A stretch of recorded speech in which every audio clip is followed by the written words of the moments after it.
पिछड़ा अगर कथावाचक बनता है तो उसका मुंडन करा दिया जाता है, सर जो है छील दिया जाता है और नाक रगड़वाया जाता है। पिछड़ा दान देने के लिए है, चढ़ावा चढ़ाने के लिए है, कथा सुनने के लिए भी है, लेकिन कथा सुनाने के लिए नहीं है। सामंतवादियों ने कब्जा कर रखा है और बिहार से सामंतवाद को खत्म करके दिल्ली का भी सामंतवाद को हम लोग को खत्म करना पड़ेगा। जरूर भरोसा दिलाएंगे कि अगर बिहार में इस प्रकार का अगर काम कोई करेगा तो हम लोग छोड़ने वाले लोग नहीं हैं। आज आप लोग देखिएगा, पिछड़ा को अधिकार नहीं है कथा वाचक बनने का, कथा सुनाने का भगवान का।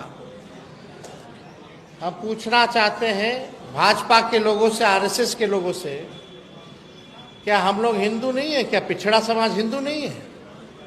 क्या अति पिछड़ा समाज हिंदू नहीं है? क्या दलित आदिवासी हिंदू नहीं है? तो केवल कथा सुनाने के लिए केवल एक ही जात के लोग कथावाचक क्यों हो सकते?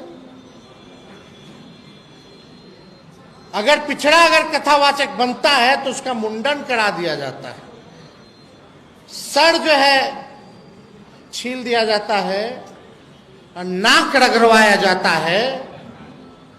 हम जरूर भरोसा दिलाएंगे कि अगर बिहार में इस प्रकार का अगर काम कोई करेगा तो हम लोग छोड़ने वाले लोग नहीं हैं। हम लोग बहुसंख्यक लोग हैं और आप देखिएगा कि पिछड़ा दान देने के लिए है, चढ़ावा चढ़ाने के लिए है, कथा सुनने के लिए भी है, लेकिन कथा सुनाने के लिए नहीं है। ये तो अन्याय है। तो हम लोग सब लोगों को एकजुट होने की जरूरत है। जो मौजूदा सरकार है, चाहे केंद्र में या राज्य में, सामंतवादियों ने कब्जा कर रखा है और बिहार से सामंतवाद को खत्म करके दिल्ली का भी सामंतवाद को हम लोग को खत्म करना पड़ेगा। हम लोग काम करने वाले लोग हैं। हम लोगों ने आरक्षण की सीमा बढ़ाई, हमारे 17 महीने की सरकार ने जाति आधारित गणना कराया। जब हम लोग 65% आरक्षण कर दिए तो यही भाजपा के लोग जो है आरक्षण को रोक करके कोर्ट कचहरी जो है वो जाने का काम किए, फंसा करके रखे। जहां पिछड़ों का बढ़ा, अति पिछड़ों का बढ़ा, दलित का बढ़ा, आदिवासी भाइयों का बढ़ा, अभी भी नीतीश कुमार जी चुप्पी साधे हुए। अब हमारे चाचा नीतीश कुमार जी अचेत अवस्था में है, अब उनसे बिहार संभाला नहीं जा रहा है। दिन दहाड़े जो है बलात्कार हो रहा है, गोलियां चल रही हैं, कार्रवाई किसी पे नहीं हो रहा। बिना घूस दिए थाना चले जाइए, ब्लॉक चले जाइए, कोई ऐसा काम बता दीजिए जो बिना घूस दिए हुए हो रहा है। खुल करके अब घूस लोग मांग रहे हैं, खुल करके अब घूसखोरी को इन लोगों ने परंपरा बना दिया है, संस्कृति बना दी है नीतीश जी के राज में। सब लोग परेशान हैं, बेरोजगारी से, महंगाई से, गरीबी से, पलायन से। और बढ़ चढ़ करके जो कुशवाहा समाज जो है पार्टी से जुड़ रहा है, और हमने पहले भी कहा था कि अगर कुशवाहा समाज एक कदम चलेगा तो तेजस्वी 4 कदम करने का काम करेगा।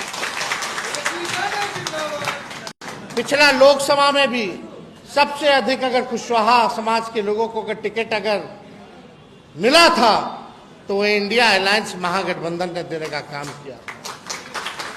और आने वाले विधानसभा में भी हम लोग जो है न्याय करने का काम करेंगे। जो हक बनता है, जो अधिकार बनता है, वो हम लोग जरूर देने का काम करेंगे और सबको साथ लेकर के चलने का काम करेंगे। और मिलकर के एक ऐसा नया बिहार बनाएंगे जहां बेरोजगारी खत्म हो, जहां महंगाई खत्म हो, जहां गरीबी खत्म हो, जहां अमन चैन हो, जहां कारखाने लगे, इंडस्ट्री आए, जहां आईटी पार्क, SEZ का निर्माण हो, जहां फूड प्रोसेसिंग यूनिट लगे। इस तरह का बिहार, सुंदर बिहार हम सब लोग मिलकर के बनाने का काम करें। अब टायर्ड मुख्यमंत्री और रिटायर्ड अधिकारी से बिहार के लोग मुक्ति चाहते हैं और हम सब लोग मिलकर के बिहार को जो है ये भ्रष्ट और गुंडा वाली सरकार से हम लोग निजात पाने का काम कराएंगे। तो आज सभी लोग जो दल ज्वाइन किए हैं सबको हम बधाई देते हैं, शुभकामनाएं देते हैं और अपनी बात को यही विराम देते हैं। जल्दी जाना है, आगे का कार्यक्रम भी है हम लोगों का, इसलिए आप सब लोग जो आए हैं आप सब लोगों का अभिनंदन और स्वागत करते हुए हम अपनी बातों को विराम देते हैं। जय हिंद, जय बिहार।